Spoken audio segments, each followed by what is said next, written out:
그 자리에서 남편의 얼굴이 처음으로 굳었습니다. 이혼 조정 테이블이었습니다. 창문이 큰 회의실이었고 오후 햇살이 테이블 위로 비스듬히 들어오고 있었습니다. 테이블 한쪽에는 남편 이강민과 그의 변호사가 앉아 있었습니다. 맞은편에는 제가 앉아 있었습니다. 그리고 제 옆에 변호사가 앉았습니다. 남편은 제가 변호사를 선임했다는 사실 자체를 대수롭지 않게 여기는 눈치였습니다. 어떤 변호사를 데려와도 이미 결론은 났다고 생각하는 사람의 표정이었습니다. 남편의 변호사가 먼저 서류를 꺼냈습니다. 이혼 조건이 정리된 서류였습니다. 재산 분할 비율, 위자료, 아이들 양육권, 남편 쪽에서 일방적으로 작성한 내용이었습니다. 숫자들이 나열되어 있었습니다. 20년 결혼 생활을 정리하는 숫자들이었습니다. 저는 그 서류를 받아들고 한번 읽었습니다. 그리고 내려놓았습니다. 제 변호사가 서류 가방을 열었습니다. 남편이 그 움직임을 보았습니다. 딱히 긴장한 기색은 없었습니다. 어떤 서류가 나와도 자신에게 불리할 것이 없다고 생각하는 것 같았습니다. 20년간 자신이 번 돈으로 가정이 유지됐다고 믿는 사람의 자신감이었습니다. 변호사가 서류를 꺼냈습니다. 그리고 테이블 위에 올려놓으면서 말했습니다. 자기소개를 먼저 하겠다고. 한국이 강민테크 주식회사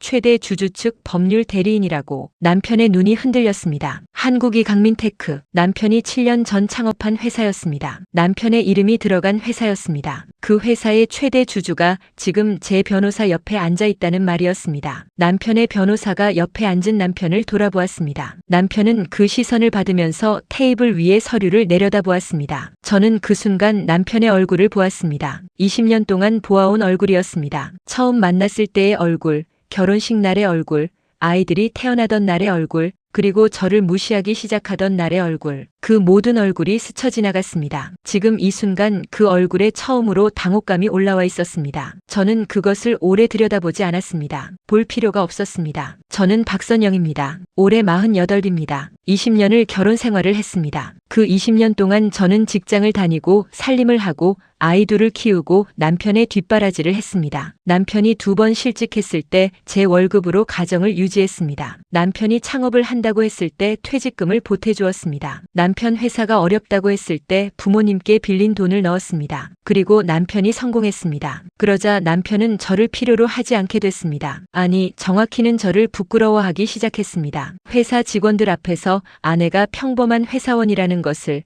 명함 하나 내밀 것 없는 사람이라는 것을, 그 부끄러움이 말이 되고 시선이 되고 결국 이혼 요구가 되었습니다. 남편이 이혼을 요구하던 날 저는 아무 말도 하지 않았습니다. 울지도 않았습니다. 소리를 지르지도 않았습니다. 남편은 그것이 제가 체념했다는 뜻으로 받아들인 것 같았습니다. 하지만 저는 체념한 것이 아니었습니다. 생각하고 있었습니다. 20년 동안 제가 해온 것들을, 그리고 제가 조용히 준비해온 것들을. 이 이야기는 그날 이혼 조정 테이블에서 시작된 것 같지만 사실은 훨씬 오래전으로 거슬러 올라갑니다. 평범한 여자가 평범하게 살아가다가 어느 순간 더 이상 평범하게 살지 않기로 결심하던 날로, 그 결심이 20년 동안 어떤 모습으로 쌓여왔는지로 지금부터 그 이야기를 시작하겠습니다. 여러분이라면 그 자리에서 어떤 표정을 지으셨겠습니까? 분노를 드러내셨겠습니까? 아니면 저처럼 조용히 앉아 계셨겠습니까? 저는 그날 그 테이블에서 아무것도 드러내지 않으려 했습니다. 드러내기에는 아직 이른 순간이었습니다. 진짜 순간은 아직 오지 않았었으니까요. SE 박선영이라는 사람, 저는 특별한 사람이 아니었습니다. 그것이 제 이야기의 시작입니다. 대단한 집안도 아니었고 남다른 재능도 없었습니다. 서울 외곽의 평범한 동네에서 태어나 평범한 학교를 다녔습니다. 아버지는 작은 인쇄소를 운영하셨고 어머니는 동네 슈퍼마켓에서 일하셨습니다. 넉넉하지는 않았지만 부족하지도 않은 집이었습니다. 밥상에 늘 3가지 이상의 반찬이 올라왔고 생일이면 미역국이 끓었습니다. 그것으로 충분한 어린 시절이었습니다. 제가 야무지다는 말을 처음 들은 것은 초등학교 4학년 때였습니다. 담임 선생님이 어머니께 하신 말씀이었습니다. 선영이는 야무지다고, 시키는 것 이상을 한다고. 어머니가 그 말을 집에 와서 저에게 전해주셨습니다. 칭찬인 줄 알고 기뻐했는데 어머니가 덧붙이셨습니다. 야무진 사람은 손해보는 일이 많다고. 그러니까 야무진 것을 아무한테나 보여주지 말라고. 저는 그 말이 무슨 뜻인지 그때는 몰랐습니다. 나중에 알았습니다. 너무 늦게. 고등학교를 졸업하고 저는 서울 시내 중견 무역회사에 취직했습니다. 대학을 가지 않은 것이 아니라 가지 못한 것이었습니다. 아버지 인쇄소가 그 무렵 어려워지기 시작했습니다. 대학 등록금을 부담드리기 싫었습니다. 저는 일하겠다고 했고 어머니는 말리지 않으셨습니다. 그것이 야무진 것인지 어리석은 것인지 그때는 몰랐습니다. 회사에서 저는 빠르게 자리를 잡았습니다. 시키는 것 이상을 했습니다. 담임 선생님 말씀대로였습니다. 무역 서류를 처리하는 일이었는데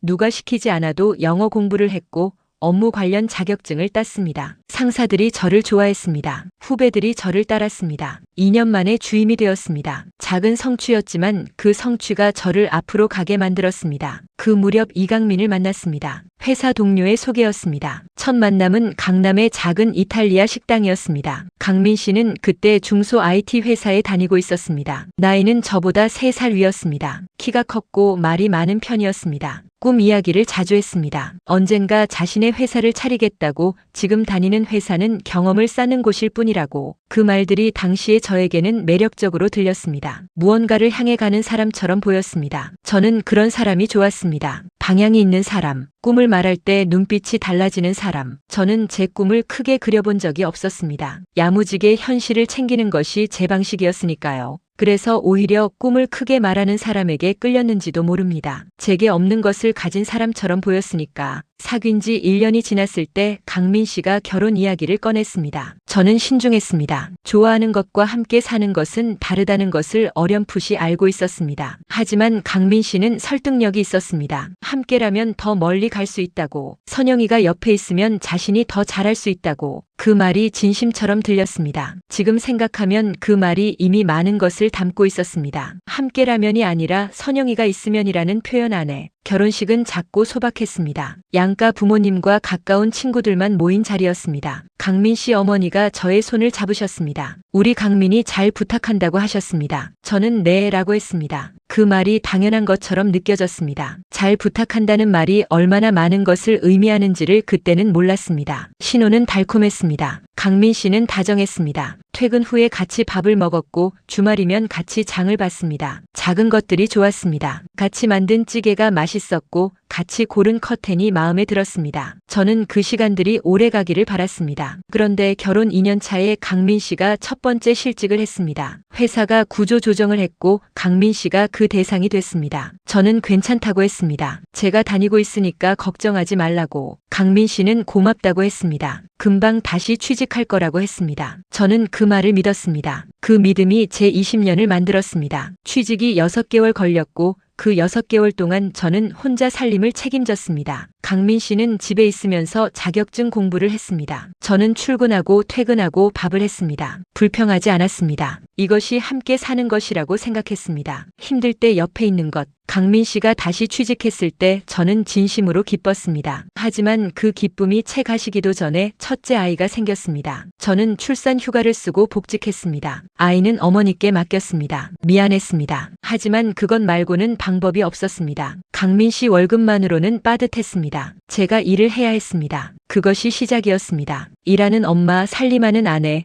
남편을 응원하는 파트너. 그 3가지 역할을 동시에 하는 것이 제 일상이 됐습니다. 누가 시킨 것이 아니었습니다. 그냥 그렇게 됐습니다. 야무진 사람이 손해보는 일이 많다던 어머니 말씀이 그 무렵부터 귓가에 맴돌기 시작했습니다. 하지만 저는 멈추지 않았습니다. 멈추면 무언가 무너질 것 같았습니다. 그래서 계속 움직였습니다. 그것이 제가 버티는 방식이었습니다. 그리고 그 방식이 20년 동안 이어지는 동안 저는 남편 몰래 한 가지를 해오고 있었습니다. S3 결혼이라는 이름의 계약. 결혼 생활이 계약이라는 것을 처음 느낀 것은 결혼 3년 차였습니다. 계약이라는 단어가 차갑게 들릴 수 있다는 것을 압니다. 하지만 돌이켜보면 그것이 가장 정확한 표현이었습니다. 누군가는 일하고 누군가는 꿈을 키운다. 누군가는 살림을 하고 누군가는 가능성을 본다. 그 역할이 처음부터 정해진 것은 아니었습니다. 하지만 어느 순간부터 고착되기 시작했습니다. 소리 없이 천천히. 강민 씨가 2번째 회사를 그만둔 것은 결혼 3년 차 봄이었습니다. 이번에는 구조조정이 아니었습니다. 스스로 나온 것이었습니다. 이유는 창업이었습니다. 오래 생각해온 것이라고 했습니다. IT 서비스 쪽으로 자신만의 아이템이 있다고 했습니다. 지금이 타이밍이라고 했습니다. 눈빛이 살아있었습니다. 처음 만났을 때 꿈 이야기를 하던 그 눈빛이었습니다. 저는 그 눈빛을 보면서 반대하지 못했습니다. 솔직히 말씀드리면 반대하고 싶었습니다. 첫째 아이가 2살이었고 저는 둘째를 임신 중이었습니다. 그 상황에서 안정적인 월급이 없어지는 것이 두려웠습니다. 하지만 강민 씨의 눈빛 앞에서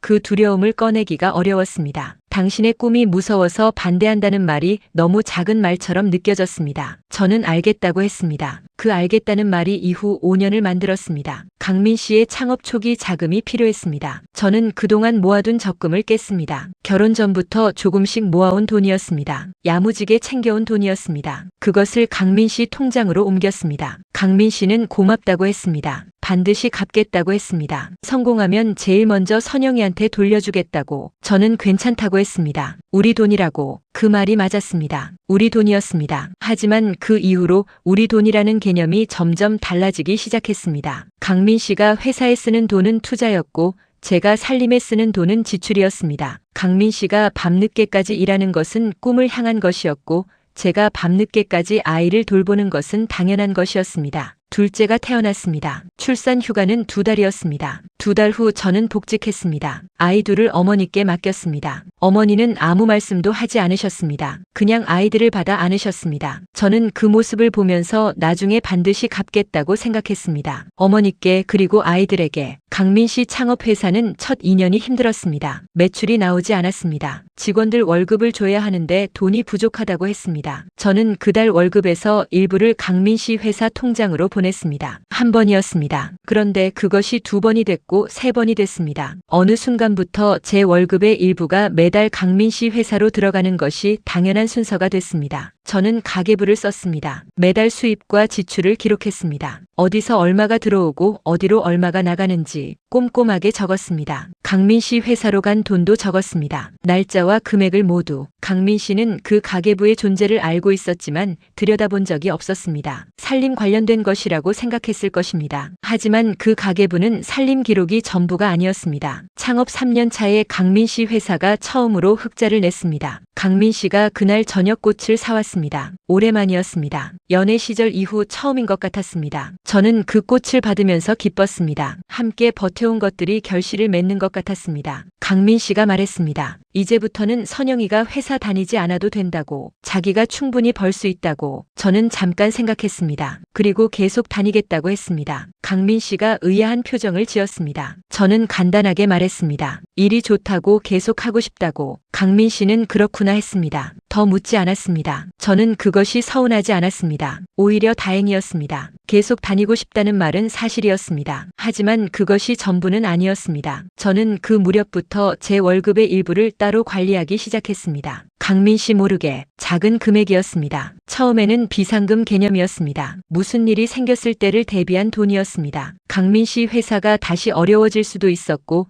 제가 아플 수도 있었고 아이들에게 무슨 일이 생길 수도 있었습니다. 그런데 그 돈이 시간이 지나면서 다른 것이 되기 시작했습니다. 강민 씨 회사가 성장하면서 저는 조금씩 느꼈습니다. 무언가 달라지고 있다는 것을. 말투가 달라졌습니다. 저를 대하는 시선이 달라졌습니다. 예전에는 우리가 함께라는 말을 자주 했는데 어느 순간부터 그 말이 줄었습니다. 대신 자신이 이뤄낸 것들에 대한 이야기가 많아졌습니다. 저는 그 변화를 보면서 생각했습니다. 대비가 필요하다고. 야무진 사람은 손해보는 일이 많다던 어머니 말씀이 다시 떠올랐습니다. 저는 야무지게 살아왔습니다. 하지만 야무짐의 방향이 늘 남편을 향해 있었습니다. 이제는 방향을 바꿀 때였습니다. 저를 향한 야무짐이 필요했습니다. 그날부터 제 월급의 일부가 매달 다른 곳으로 갔습니다. 강민 씨는 몰랐습니다. 알 필요가 없었습니다. 그것은 우리 돈이 아니었습니다. 처음으로 온전히 제 돈이었습니다. 제 이름으로, 제 판단으로 제가 선택한 곳으로 가는 돈이었습니다. 그것이 얼마나 커졌는지를 강민 씨가 알게 된 것은 이혼 조정 테이블에서였습니다. S사 아내의 두 얼굴. 저는 매일 새벽 5시 반에 일어났습니다. 알람이 필요 없었습니다. 몸이 기억했습니다. 결혼 후 몇 년이 지나면서 그 시간이 제 몸에 새겨졌습니다. 눈을 뜨면 천장이 보였습니다. 옆에는 강민 씨가 자고 있었습니다. 저는 이불을 조심스럽게 걷고 일어났습니다. 강민 씨를 깨우지 않으려 했습니다. 그분이 일어나는 시간은 8시였습니다. 그 사이 2시간 반이 저의 시간이었습니다. 아니, 정확히는 가족을 위한 시간이었습니다. 부엌으로 갔습니다. 쌀을 씻었습니다. 국을 올렸습니다. 아이들 도시락 재료를 꺼냈습니다. 첫째는 당시 초등학교 3학년이었고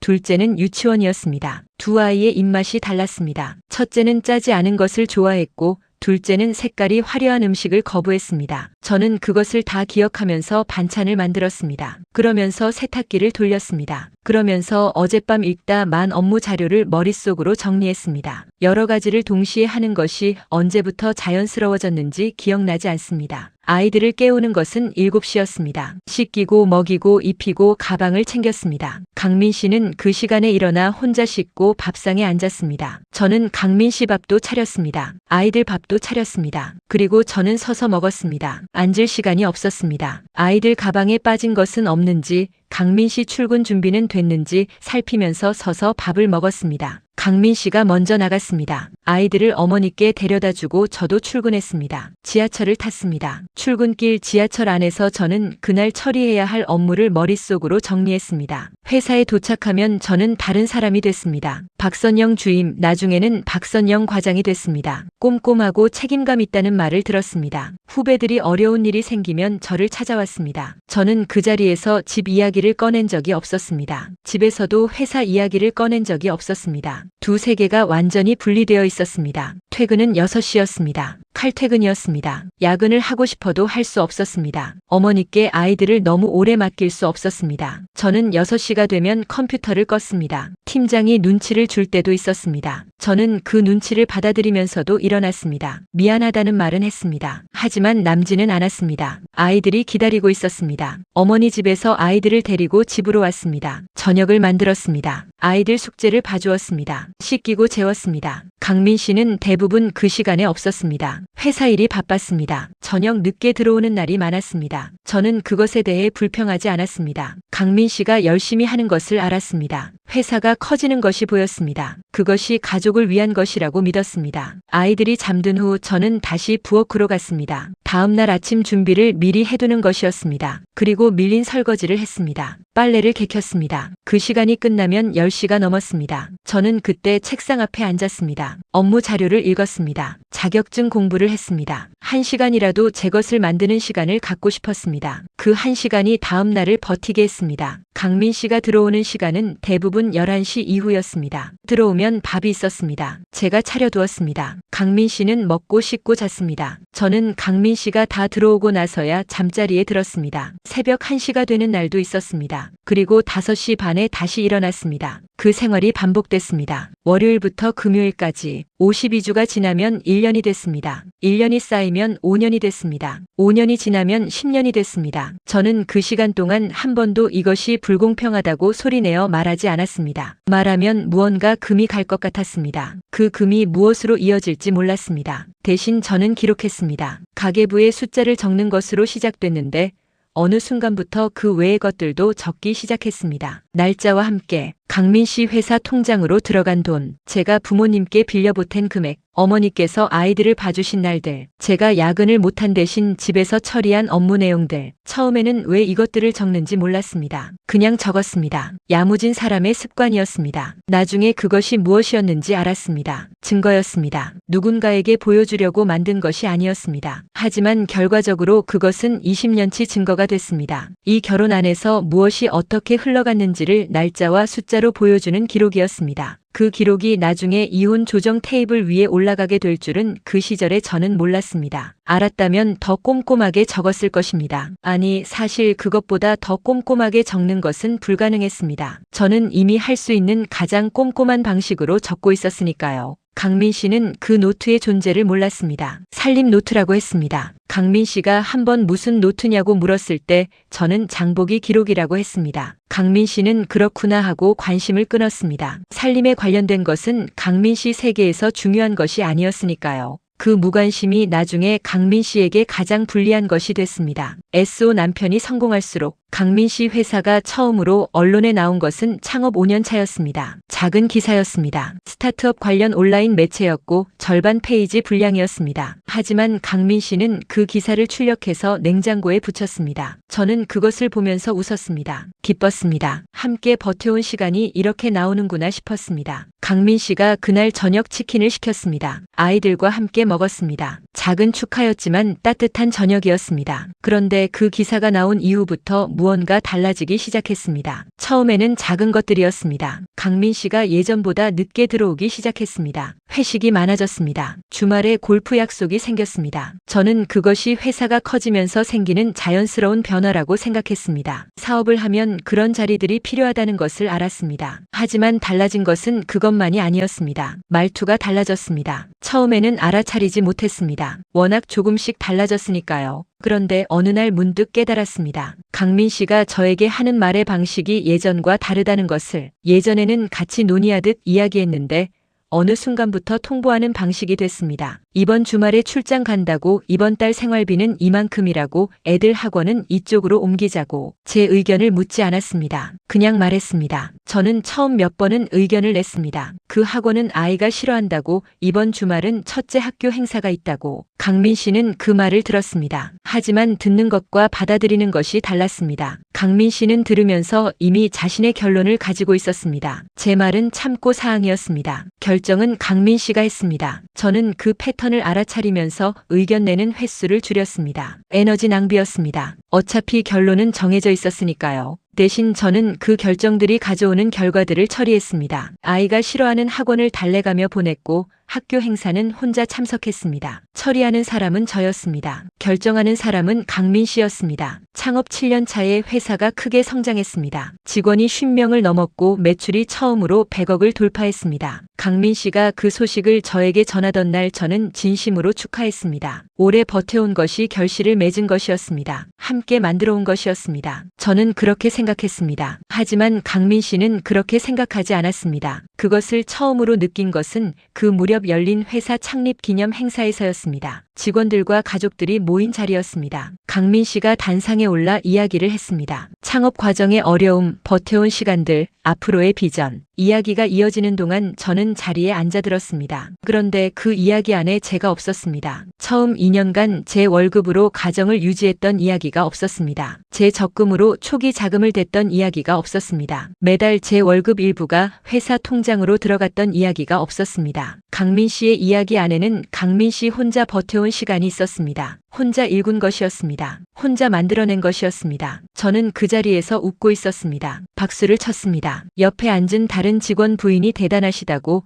남편분이 정말 대단하시다고 저에게 말했습니다. 저는 네라고 했습니다. 그 말이 쓴지 달콤한지 구분이 되지 않았습니다. 집으로 돌아오는 차 안에서 강민 씨가 말했습니다. 오늘 행사 어땠냐고. 저는 잘 됐다고 했습니다. 강민 씨가 말했습니다. 이제 어느 정도 됐으니까 선영이도 회사 그만두는 것을 다시 생각해보라고. 사장 부인이 회사를 다니는 것이 좀 그렇다고. 다들 의아하게 생각한다고. 저는 그 말을 듣고 잠깐 창밖을 보았습니다. 다들 의아하게 생각한다는 말이 무슨 뜻인지 알았습니다. 내가 부족해서 아내를 일하게 한다고 사람들이 생각할 수 있다는 뜻이었습니다. 아내의 직장이 남편의 체면 문제가 된 것이었습니다. 저는 그만두지 않겠다고 했습니다. 강민 씨가 왜냐고 물었습니다. 저는 일이 좋다고 했습니다. 강민 씨가 더 말하지 않았습니다. 하지만 그 침묵 안에 불만이 있다는 것을 알았습니다. 그날 이후 강민 씨는 제 직장에 대해 가끔 비슷한 말을 했습니다. 돌려서 하기도 했고 직접 하기도 했습니다. 이제 돈이 필요한 것도 아닌데 굳이 힘들게 다닐 필요가 있냐고. 저는 그때마다 같은 대답을 했습니다. 일이 좋다고. 그것이 유일하게 제가 지킨 것이었습니다. 많은 것을 내어주었습니다. 시간도 돈도 의견도. 하지만 직장만큼은 내어주지 않았습니다. 직장이 단순히 돈을 버는 곳이어서가 아니었습니다. 그것이 제 이름이 살아있는 곳이었습니다. 박선영이라는 사람이 무언가를 할 수 있다는 것을 확인하는 곳이었습니다. 그리고 무엇보다 그 월급이 매달 조금씩 다른 곳으로 가고 있었습니다. 강민 씨가 성공할수록 저는 더 조용해졌습니다. 더 조용해지면서 더 꼼꼼해졌습니다. 기록은 계속됐습니다. 숫자들이 쌓였습니다. 강민 씨는 그 숫자들이 어디에 있는지 몰랐습니다. 알려고 하지도 않았습니다. 성공한 사람의 시선은 앞을 향해 있었습니다. 옆을 보지 않았습니다. 그 옆에 제가 있었습니다. 조용히 꼼꼼하게 20년을 준비하면서 무시의 언어들. 처음에는 말 한마디였습니다. 그것이 상처인지 아닌지 확신하지 못할 만큼 작은 말이었습니다. 강민 씨 회사가 100억 매출을 넘긴 그 이듬해 봄이었습니다. 강민 씨 고등학교 동창들 부부 모임이 있었습니다. 오랜만에 만나는 자리였습니다. 저는 그날 오랫동안 옷을 골랐습니다. 이런 자리가 익숙하지 않았습니다. 단정하게 보이고 싶었습니다. 식당에 도착했습니다. 이미 두 쌍이 먼저 와 있었습니다. 한쪽은 남편이 대기업 임원이었고 다른 쪽은 남편이 의사였습니다. 아내들도 각자 소개를 했습니다. 한 명은 원장이었고 한 명은 교수였습니다. 저는 무역회사 과장이라고 했습니다. 나쁜 자리가 아니었습니다. 하지만 그 자리에서는 그렇게 느껴지지 않았습니다. 강민 씨가 웃으면서 말했습니다. 우리 선영이는 소박하게 직장인이에요 하면서 소박하게 그 단어가 공기 중에 잠깐 떠 있었습니다. 다들 웃었습니다. 가벼운 자리에서 오가는 가벼운 말처럼 들렸습니다. 저도 웃었습니다. 웃지 않으면 이상한 사람이 됐을 것입니다. 하지만 그 소박하게라는 단어가 집에 돌아오는 내내 머릿속을 맴돌았습니다. 소박한 것이 잘못된 것이 아니었습니다. 하지만 그 말이 나온 방식이 문제였습니다. 자랑스럽다는 뉘앙스가 아니었습니다. 변명하듯 말한 것이었습니다. 자신의 아내가 이 자리에서 내세울 것이 없어서 미리 설명하는 것 같았습니다. 저는 강민 씨의 그 말이 저를 향한 것인지 다른 사람들을 향한 것인지 그날 밤 오래 생각했습니다. 그리고 그것이 시작이었습니다. 비슷한 일들이 이후로 이어졌습니다. 한번 보이기 시작하자 계속 보였습니다. 강민 씨 회사 신년 행사에서 직원들에게 저를 소개할 때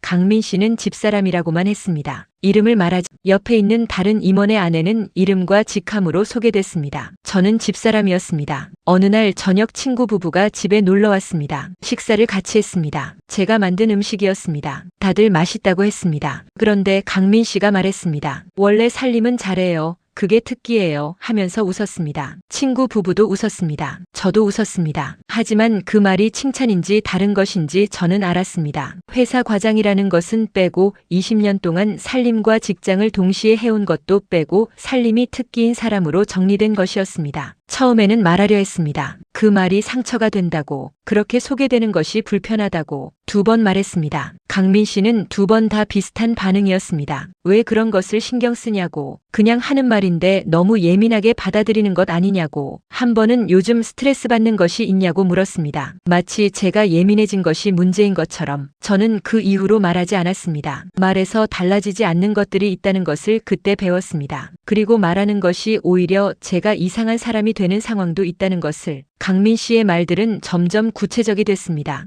회사 관련 이야기를 저에게 하다가 중간에 멈추는 일이 생겼습니다. 어차피 설명해도 모를 거라고. 그 말이 처음 나왔을 때 저는 아무 말도 하지 않았습니다. 어차피 모른다는 것이 사실인지 아닌지를 따지는 것이 의미가 없었습니다. 강민 씨 눈에 저는 이미 회사 이야기를 이해하지 못하는 사람이었습니다. 지인들 앞에서도 비슷한 일이 반복됐습니다. 어떤 자리에서는 강민 씨가 저를 보며 이 사람은 이런 건 잘 몰라요 라고 했습니다. 무슨 주제였는지 기억나지 않습니다. 주식 이야기였을 수도 있고 부동산 이야기였을 수도 있습니다. 하지만 그 말이 나온 방식은 기억합니다. 웃으면서 가볍게 말했습니다. 그 가벼움이 더 무거웠습니다. 저는 그 자리에서 반박하지 않았습니다. 하지만 집에 돌아와 노트를 펼쳤습니다. 그 자리에서 강민 씨가 모른다고 한 주식, 저는 그 주식을 7년 전부터 조금씩 사고 있었습니다. 강민 씨 몰래. 강민 씨 회사 주식이기도 했습니다. 강민 씨가 이 사람은 이런 건 잘 몰라요 라고 말하는 동안 저는 그 회사의 주주였습니다. 그것이 아이러니였습니다. 무시하는 말들이 쌓이는 동안 저는 무시당하지 않을 준비를 하고 있었습니다. 소리를 내지 않고 표정을 드러내지 않고 야무진 사람이 손해보는 일이 많다던 어머니 말씀이 다시 떠올랐습니다. 이번에는 그 말에 덧붙일 것이 생겼습니다. 야무진 사람은 손해보는 것처럼 보이다가 가장 마지막에 서 있는 사람이라고. 강민 씨는 그것을 몰랐습니다. 무시의 언어들이 쌓이는 동안 저는 다른 것을 쌓고 있었습니다. 그 두 가지가 같은 시간 안에서 동시에 자라고 있었습니다. 그리고 그 시간이 끝나는 날이 드디어 왔습니다. S7 아내가 선택한 것. 떠나지 않은 것이 약해서가 아니었습니다. 그것을 먼저 말씀드리고 싶습니다. 무시하는 말들이 쌓이던 그 시간 동안 저는 수없이 생각했습니다. 이 결혼을 끝내야 하는 것이 아닌가 하고 아이들이 잠든 밤 거실에 혼자 앉아 그 생각을 했습니다. 텔레비전도 켜지 않은 채 그냥 앉아서 떠날 수 있는지를 계산했습니다. 아이들, 집, 직장, 그리고 제가 쌓아온 것들. 계산이 끝났을 때 저는 아직 때가 아니라는 결론을 냈습니다. 감정적인 결론이 아니었습니다. 숫자로 내린 결론이었습니다. 지금 떠나면 제가 가져갈 수 있는 것이 너무 적었습니다. 강민 씨 회사가 성장하고 있었고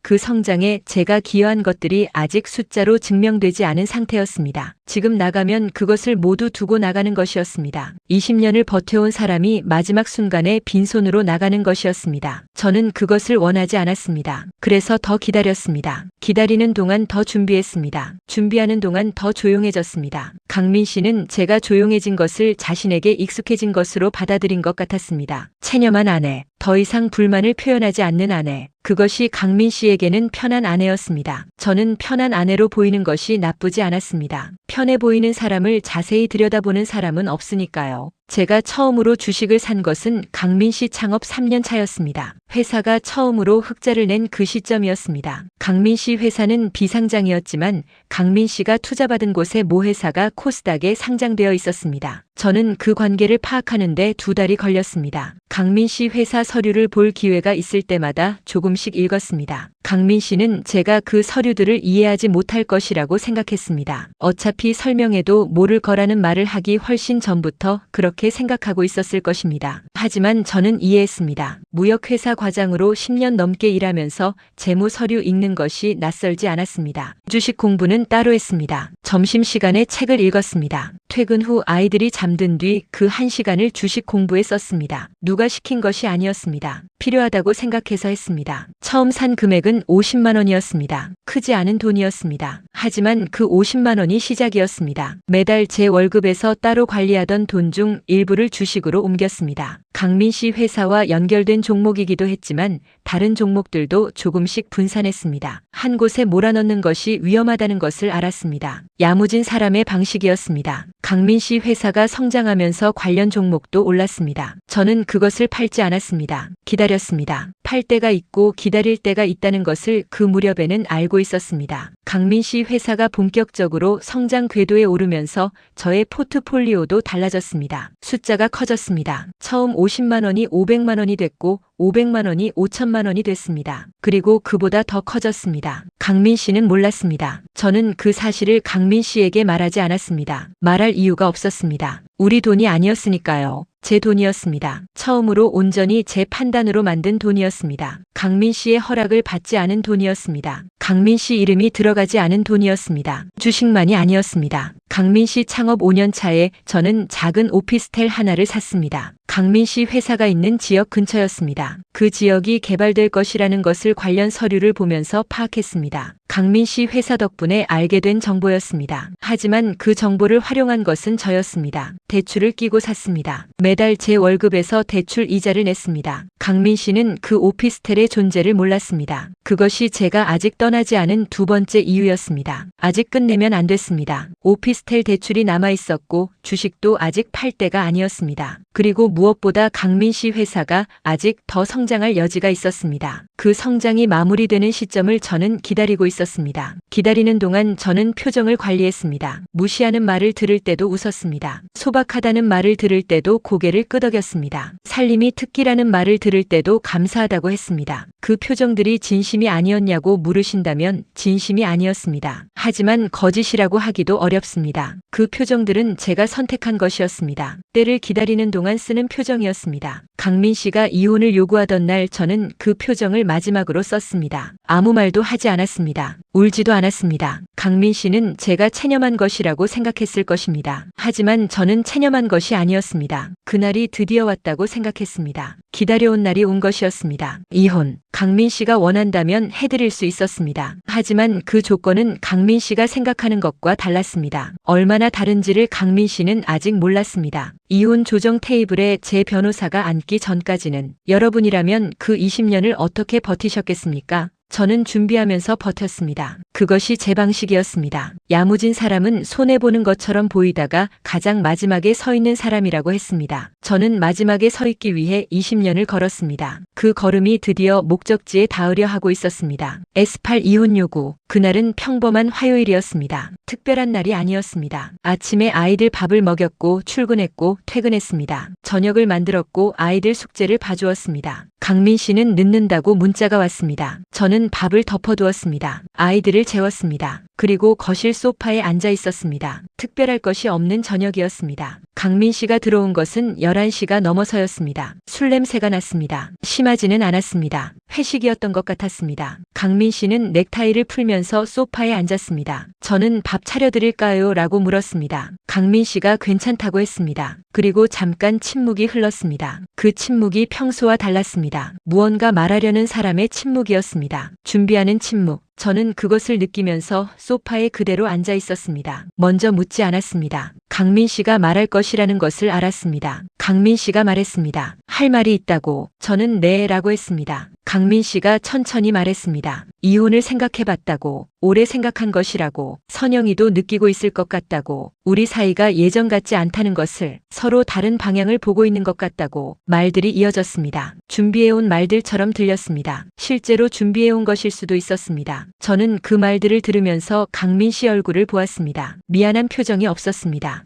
단호한 표정도 아니었습니다. 그냥 담담했습니다. 오랫동안 생각해온 것을 꺼내는 사람의 얼굴이었습니다. 이미 결론을 낸 사람의 얼굴이었습니다. 저의 반응이 어떻든 달라지지 않을 것이라는 것을 알고 있는 사람의 얼굴이었습니다. 저는 아무 말도 하지 않았습니다. 강민 씨가 계속 말했습니다. 재산 분할은 합리적으로 하겠다고. 아이들은 공동 양육을 생각하고 있다고. 위자료도 성의 있게 생각해보겠다고. 말들이 이어졌습니다. 저는 그 말들을 들으면서 생각했습니다. 합리적으로, 성의 있게. 그 단어들이 누구의 기준으로 정해진 것인지를. 강민 씨가 말을 마쳤습니다. 그리고 저를 보았습니다. 무슨 말이든 하기를 기다리는 눈빛이었습니다. 울거나 소리를 지르거나 왜냐고 묻거나 그 세 가지 중 하나를 예상하고 있는 것 같았습니다. 저는 그중 아무것도 하지 않았습니다. 알겠다고 했습니다. 강민 씨가 잠깐 멈췄습니다. 예상과 다른 반응이었던 것 같았습니다. 그게 전부냐고 물었습니다. 저는 네 라고 했습니다. 오늘은 피곤하니까 이야기는 천천히 하자고 했습니다. 그리고 방으로 들어왔습니다. 방문을 닫았습니다. 침대에 앉았습니다. 어두웠습니다. 불을 켜지 않았습니다. 그냥 어둠 속에 앉아 있었습니다. 밖에서 강민 씨가 움직이는 소리가 들렸습니다. 잠시 후 화장실 물소리가 들렸습니다. 그리고 강민 씨 방문이 닫히는 소리가 들렸습니다. 우리는 그 무렵부터 방을 따로 쓰고 있었습니다. 저는 오래 앉아 있었습니다. 울지 않았습니다. 분노가 올라오지 않았습니다. 대신 차갑고 선명한 것이 마음속에 자리를 잡는 것이 느껴졌습니다. 준비해온 날이 왔다는 감각이었습니다. 기다려온 신호가 켜졌다는 감각이었습니다. 한 가지만 궁금했습니다. 여자가 있는 것인지, 이혼을 요구하는 남자들에게 그 이유가 있는 경우가 많다는 것을 알았습니다. 강민 씨의 말에는 그 이야기가 없었습니다. 서로 다른 방향을 보고 있다고 했습니다. 우리 사이가 예전 같지 않다고 했습니다. 그것이 이유의 전부인지 아닌지 저는 그날 밤 알지 못했습니다. 다음 날 저는 조용히 확인했습니다. 강민 씨의 휴대폰을 보지 않았습니다. 그런 방식을 쓰지 않았습니다. 대신 강민 씨 일정을 확인했습니다. 공유 캘린더였습니다. 결혼 초에 서로 일정을 공유하자고 만든 캘린더였는데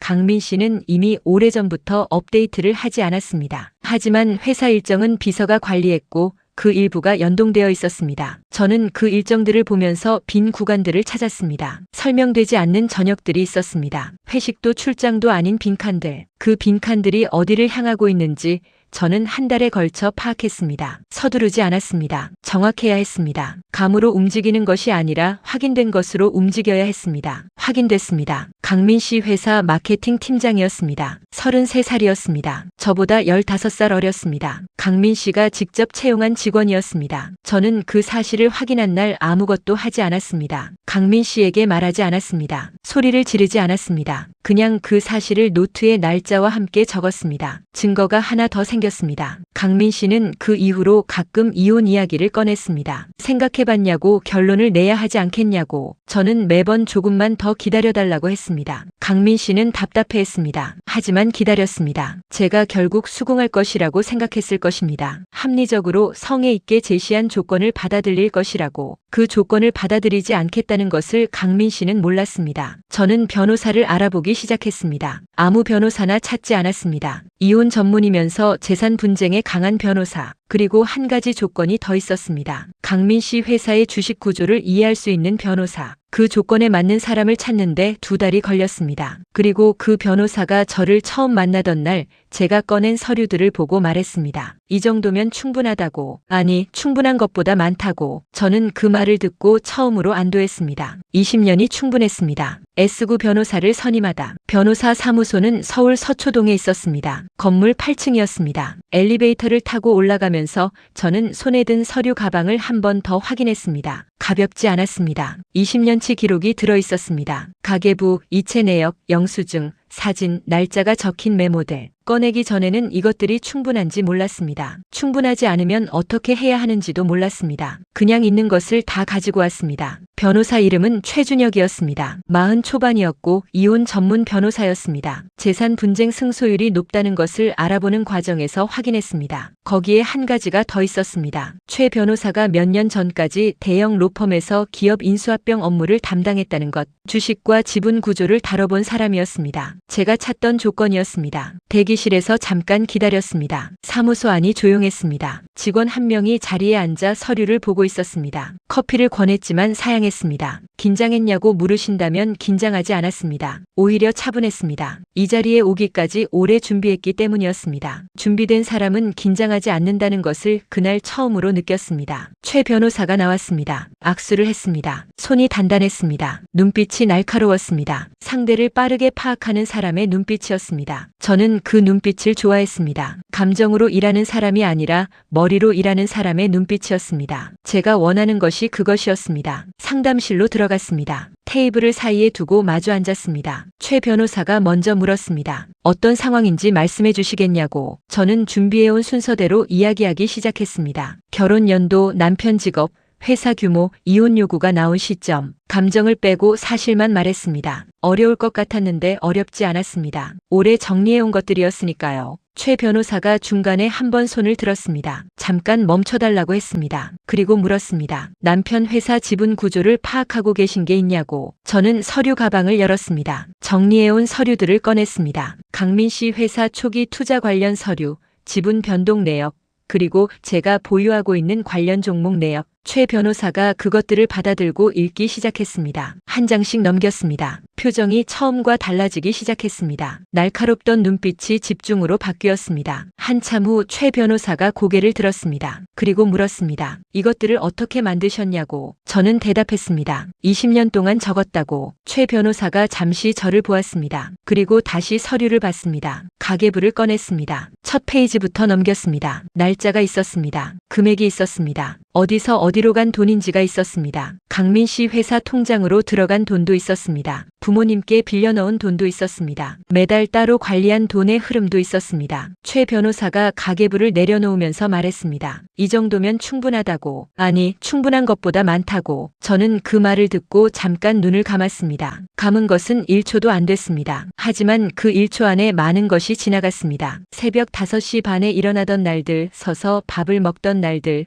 무시하는 말들을 웃으며 들어야 했던 날들, 그리고 밤마다 그 노트를 펼치던 날들. 충분했습니다. 최 변호사가 이어서 말했습니다. 남편이 요구하는 조건대로 진행하면 안 된다고. 현재 남편 회사 가치와 성장 과정에서 의뢰인이 기여한 부분이 상당하다고. 그것을 재산 분할에 반영하면 결과가 완전히 달라진다고. 저는 물었습니다. 얼마나 달라지냐고. 최 변호사가 서류들을 다시 훑었습니다. 그리고 대략적인 숫자를 말했습니다. 남편이 제시한 조건과 몇 배 차이가 나는 숫자였습니다. 저는 그 숫자를 듣고 아무 표정도 짓지 않으려 버리려 했습니다. 하지만 마음속에서는 무언가 단단하게 자리를 잡는 것이 느껴졌습니다. 20년이 그 숫자만큼의 가치가 있다는 것이 확인된 것 같았습니다. 최 변호사가 한 가지를 더 물었습니다. 의뢰인이 보유하고 있는 주식 중에 남편 회사와 연결된 종목이 있다고 하셨는데 현재 지분율이 어떻게 되냐고. 저는 서류 가방에서 마지막 서류를 꺼냈습니다. 증권 계좌 내역이었습니다. 최 변호사가 그것을 받아들었습니다. 숫자를 보더니 잠깐 멈췄습니다. 그리고 저를 보았습니다. 이번에는 다른 눈빛이었습니다. 처음 상담실에 들어왔을 때의 날카로운 눈빛이 아니었습니다. 놀라움이 섞인 눈빛이었습니다. 변호사가 놀라는 것이 흔한 일이 아닐 텐데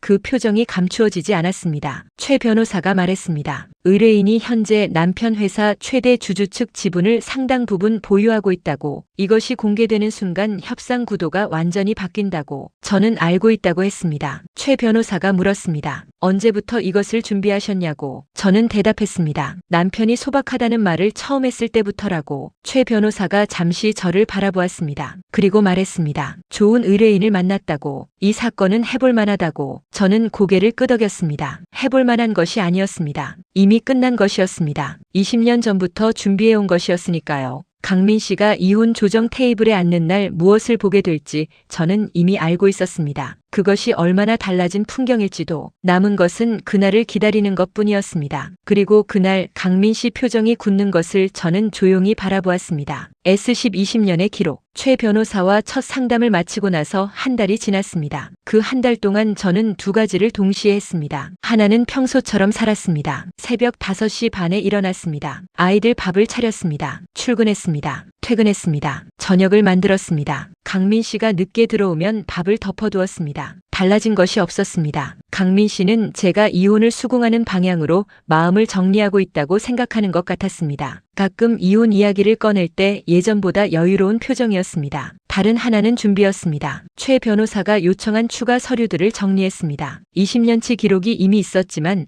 법적으로 유효한 형태로 정리하는 것은 달랐습니다. 날짜 순서대로 재배열하고 이체 내역과 가계부 기록을 대조했습니다. 영수증이 있는 것은 영수증과 함께 묶었습니다. 없는 것은 당시 문자 기록이나 메모로 보완했습니다. 그 작업을 하면서 저는 처음으로 20년을 한눈에 보았습니다. 숫자들이 있었습니다. 강민 씨 첫 번째 실직 때 혼자 가정을 유지한 6개월. 그 기간 동안 제 월급에서 나간 생활비 총액, 강민 씨 창업 자금으로 들어간 제 적금, 매달 강민 씨 회사 통장으로 이체한 금액, 부모님께 빌려서 보탠 돈, 오피스텔 구매 자금과 대출 상환 내역, 주식 매입 내역과 현재 평가액, 그것들을 더했습니다. 숫자가 컸습니다. 제가 예상한 것보다 컸습니다. 20년을 살면서 그 숫자가 얼마인지 정확히 계산해 본 적이 없었습니다. 살다 보니 그렇게 됐을 뿐이었습니다. 그런데 한눈에 보니 달랐습니다. 그 숫자가 무엇을 의미하는지가 선명해졌습니다. 소박하게 직장인이라는 말을 들어온 사람이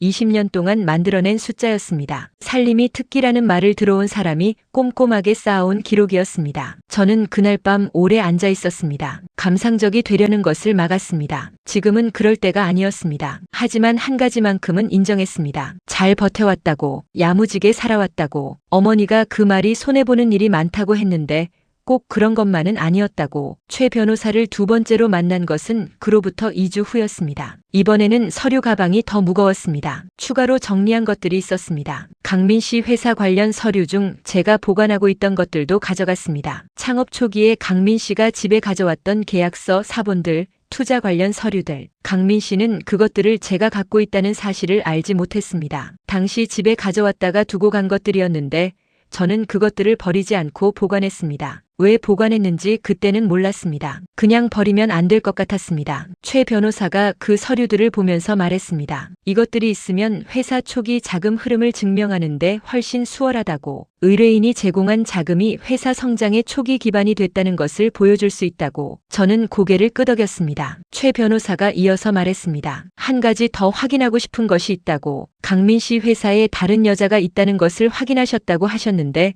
그 부분도 기록이 있냐고. 저는 서류 가방에서 마지막으로 꺼낸 파일을 내밀었습니다. 날짜별로 정리된 기록이었습니다. 설명되지 않는 저녁들, 그 저녁들이 향한 방향, 그리고 그것을 확인한 방법. 최 변호사가 그것을 받아들면서 잠깐 표정이 달라졌습니다. 이번에도 놀라움이 섞인 표정이었습니다. 어떻게 이것까지 정리하셨냐고 물었습니다. 저는 말했습니다. 야무진 것이 특기라고. 최 변호사가 처음으로 웃었습니다. 짧은 웃음이었습니다. 그리고 말했습니다. 이 기록들이 있으면 위자료 산정에도 영향을 미친다고. 재산 분할에 더해서 귀책 사유까지 적용되면 남편이 제시한 조건과는 비교가 안 되는 결과가 나올 것이라고. 저는 물었습니다. 강민 씨가 알게 되는 시점이 언제가 좋냐고. 최 변호사가 생각했습니다. 그리고 말했습니다. 이혼 조정 테이블에서 처음 알게 하는 것이 가장 효과적이라고. 미리 알면 대비할 시간을 주는 것이라고. 그 자리에서 처음 마주치는 것이 협상에서 압도적으로 유리하다고. 저는 그 말이 맞다고 생각했습니다. 강민 씨는 그 자리에 여유롭게 나타날 것이었습니다. 합리적으로 성의 있게 제시한 조건을 아내가 받아들일 것이라고 생각하면서 그 자신감이 어디서 오는지도 알았습니다. 20년 동안 무시해온 아내가 무엇을 준비할 수 있겠냐는 생각에서 오는 자신감이었습니다. 그 자신감이 무너지는 순간을 저는 기다렸습니다. 오래 기다려온 것이었습니다. 소박하다는 말을 들은 날부터,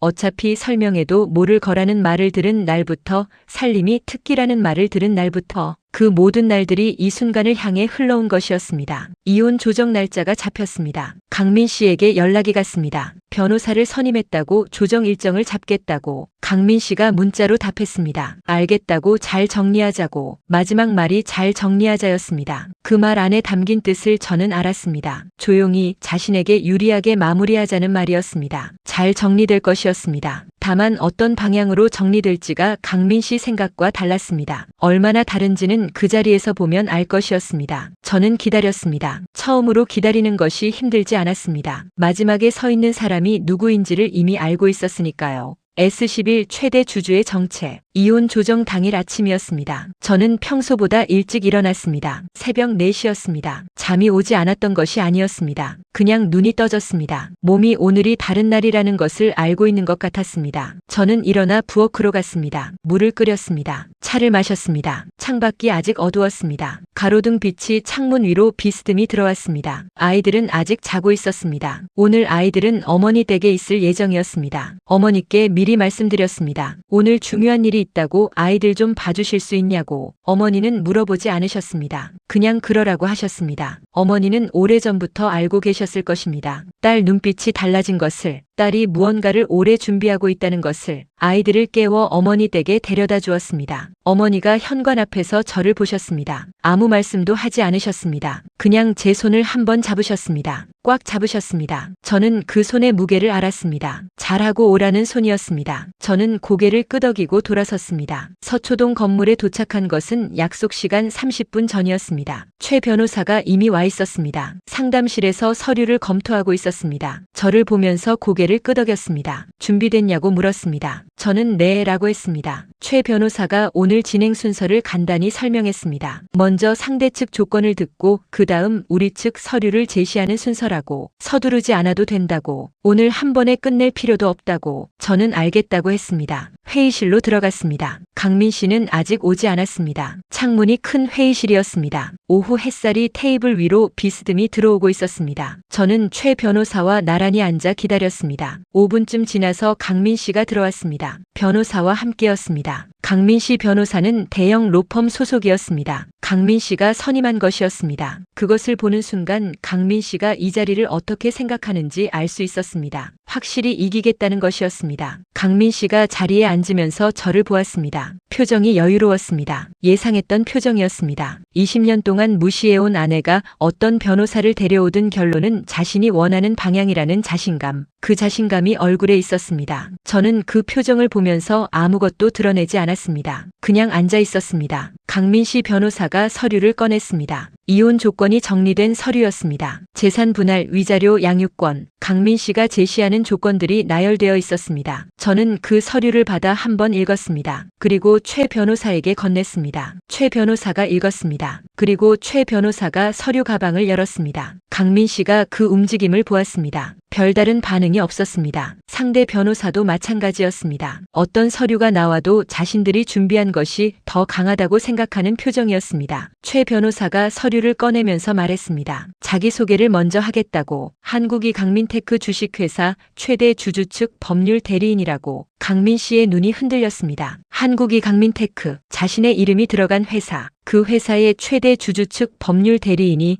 지금 이 테이블 맞은편에 앉아 있다는 말이었습니다. 강민 씨 변호사가 강민 씨를 돌아보았습니다. 강민 씨는 그 시선을 받으면서 아무 말도 하지 못했습니다. 저는 그 순간 강민 씨 얼굴을 보았습니다. 여유로움이 사라지고 있었습니다. 빠르게 그 자리를 당혹감이 채우고 있었습니다. 어떻게 된 것인지 계산하려는 것이 느껴졌습니다. 아내가 어떻게 회사 최대 주주 측 변호사를 선임할 수 있는지, 최대 주주 측이라는 말이 무슨 의미인지 최 변호사가 설명했습니다. 의뢰인 박선영 씨가 현재 한국이 강민테크 최대 주주 보유 지분의 상당 부분을 위임받은 상태라고, 그것이 어떻게 가능했는지를 설명하겠다고. 저는 그 설명을 들으면서 7년 전을 떠올렸습니다. 강민 씨 회사에 처음으로 투자가 들어오던 시점이었습니다. 투자자는 중견 벤처캐피털이었습니다. 그 벤처캐피털의 대표가 저의 대학 동기였습니다. 졸업 후 연락이 끊겼다가 강민 씨 창업 4년 차에 동창 모임에서 다시 만났습니다. 그 자리에서 저는 강민 씨 회사 이야기를 했습니다. 남편 회사인데 성장 가능성이 있다고 한번 봐달라고. 동기는 실제로 보았습니다. 그리고 투자를 결정했습니다. 강민 씨는 그것이 어떻게 성사된 것인지 몰랐습니다. 투자자가 찾아왔고 좋은 조건을 제시했고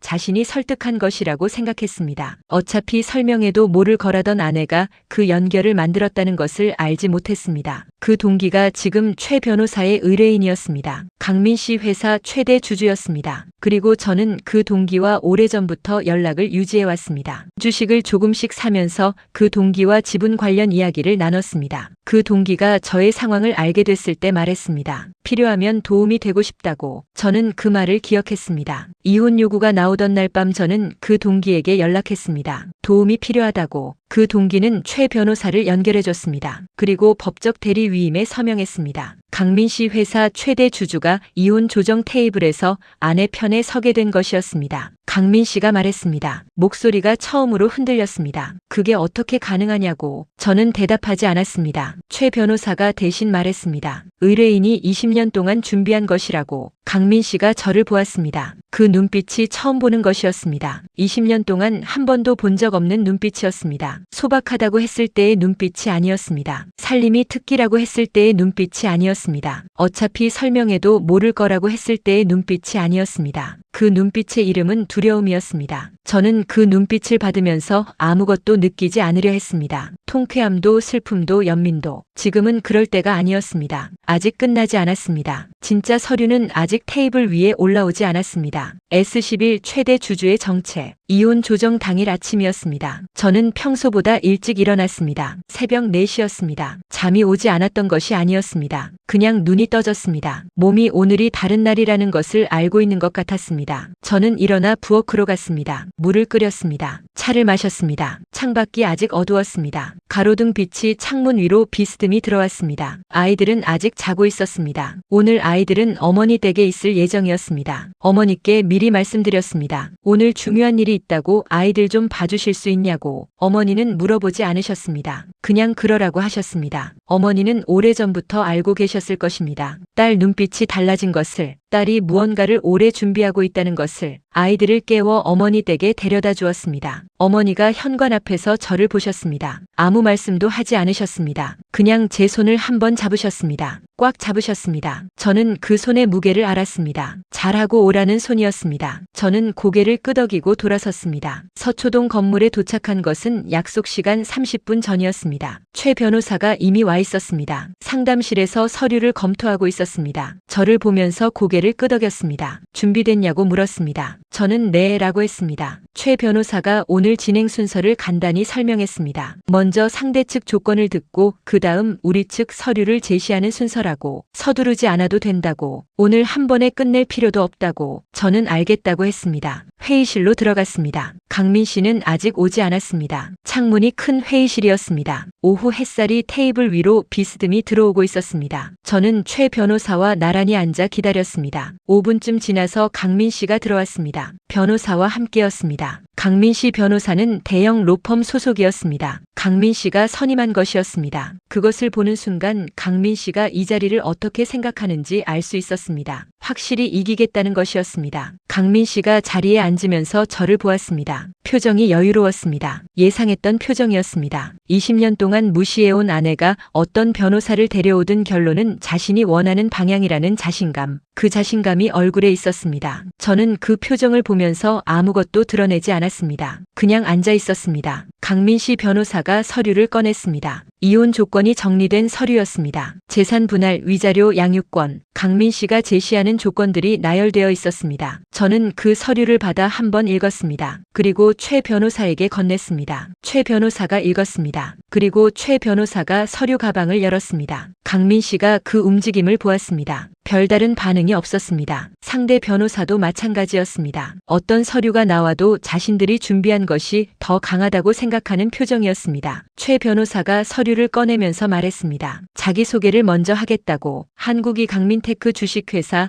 최대 주주 측 법률 대리인이라고. 강민 씨의 눈이 흔들렸습니다. 한국이 강민테크, 자신의 이름이 들어간 회사. 그 회사의 최대 주주 측 법률 대리인이 지금 이 테이블 맞은편에 앉아 있다는 말이었습니다. 강민 씨 변호사가 강민 씨를 돌아보았습니다. 강민 씨는 그 시선을 받으면서 아무 말도 하지 못했습니다. 저는 그 순간 강민 씨 얼굴을 보았습니다. 여유로움이 사라지고 있었습니다. 빠르게 그 자리를 당혹감이 채우고 있었습니다. 어떻게 된 것인지 계산하려는 것이 느껴졌습니다. 아내가 어떻게 회사 최대 주주 측 변호사를 선임할 수 있는지, 최대 주주 측이라는 말이 무슨 의미인지 최 변호사가 설명했습니다. 의뢰인 박선영 씨가 현재 한국이 강민테크 최대 주주 보유 지분의 상당 부분을 위임받은 상태라고, 그것이 어떻게 가능했는지를 설명하겠다고. 저는 그 설명을 들으면서 7년 전을 떠올렸습니다. 강민 씨 회사에 처음으로 투자가 들어오던 시점이었습니다. 투자자는 중견 벤처 캐피털이었습니다. 그 벤처 캐피털의 대표가 저의 대학 동기였습니다. 졸업 후 연락이 끊겼다가 강민 씨 창업 4년 차에 동창 모임에서 다시 만났습니다. 그 자리에서 저는 강민 씨 회사 이야기를 했습니다. 남편 회사인데 성장 가능성이 있다고 한번 봐달라고. 동기는 실제로 보았습니다. 그리고 투자를 결정했습니다. 강민 씨는 그것이 어떻게 성사된 것인지 몰랐습니다. 투자자가 찾아왔고 좋은 조건을 제시했고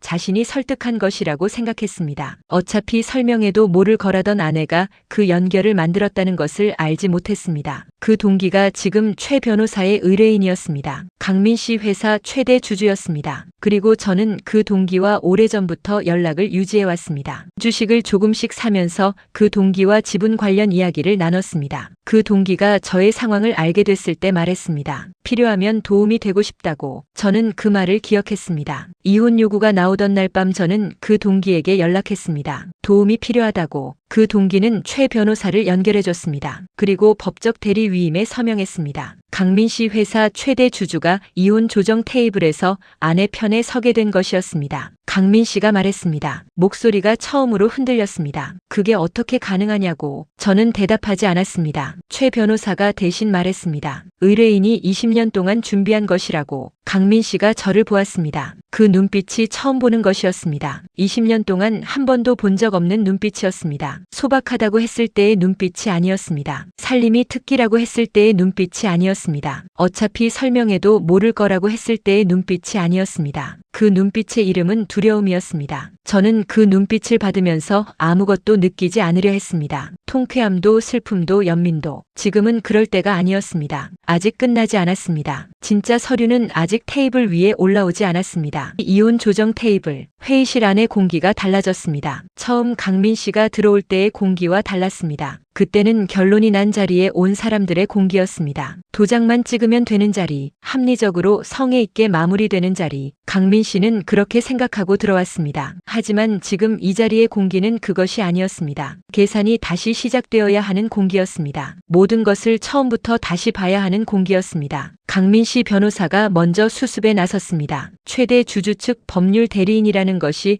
이 자리와 무슨 관련이 있냐고 물었습니다. 이혼 조정은 부부 사이의 문제이지 주주 관계가 개입될 사안이 아니라고. 목소리는 차분했습니다. 하지만 그 차분함이 억지로 유지되는 것이라는 것이 느껴졌습니다. 최 변호사가 서류를 테이블 위에 올려놓았습니다. 여러 장이었습니다. 최 변호사가 설명했습니다. 이혼 재산 분할은 혼인 기간 동안 형성된 공동 재산을 대상으로 한다고. 그런데 이 경우 남편 회사의 성장 과정에서 아내가 기여한 부분이 상당하다고. 그 기여가 재산 분할에 반영되어야 한다고 강민씨 변호사가 반박했습니다. 회사는 남편 이름으로 설립된 것이고 남편의 능력으로 성장시킨 것이라고. 아내의 기여가 있다면 일반적인 가사 기여 수준이고 그것은 이미 제시한 조건 안에 포함되어 있다고 최 변호사가 고개를 저었습니다. 그리고 두 번째 서류 묶음을 꺼냈습니다. 가계부였습니다. 20년치 가계부. 최 변호사가 첫 페이지를 펼쳤습니다. 날짜가 있었습니다. 금액이 있었습니다. 그리고 각 항목이 무엇을 의미하는지 옆에 적혀 있었습니다. 강민 씨 첫 번째 실직 기간 동안 아내 월급으로 충당한 생활비 총액, 창업 자금으로 들어간 아내 적금, 매달 회사 통장으로 이체된 금액, 부모님께 빌려 보탠 돈. 강민 씨 변호사가 그 서류를 들여다보았습니다. 처음에는 가볍게 넘기려는 것 같았습니다. 하지만 페이지가 넘어갈수록 표정이 달라졌습니다. 숫자들이 작지 않았습니다. 날짜와 금액이 정확했습니다. 이체 내역과 대조할 수 있는 기록들이 있었습니다. 반박하기 위해서는 그 숫자들 하나하나를 부정해야 했습니다. 강민 씨가 그 서류들을 보았습니다. 표정이 굳어 있었습니다. 저는 강민 씨 눈이 어느 페이지를 보고 있는지 알 수 있었습니다. 창업 자금 항목이었습니다. 그 금액 옆에 적힌 날짜, 그날을 강민 씨도 기억하고 있을 것이었습니다. 저의 적금 통장을 받아들던 날, 고맙다고 했던 날, 반드시 갚겠다고 했던 날, 강민 씨 변호사가 말했습니다. 이 기록들의 상당 부분은 일반적인 부부간 생활비 지출로 볼 수 있다고. 특별한 기여로 인정받기 위해서는 기여도가 입증되어야 한다고. 최 변호사가 기다렸다는 듯 말했습니다. 세 번째 서류를 꺼냈습니다. 강민 씨 회사 초기 투자 유치 관련 서류였습니다. 최대 주주가 된 벤처캐피털이 어떤 경로로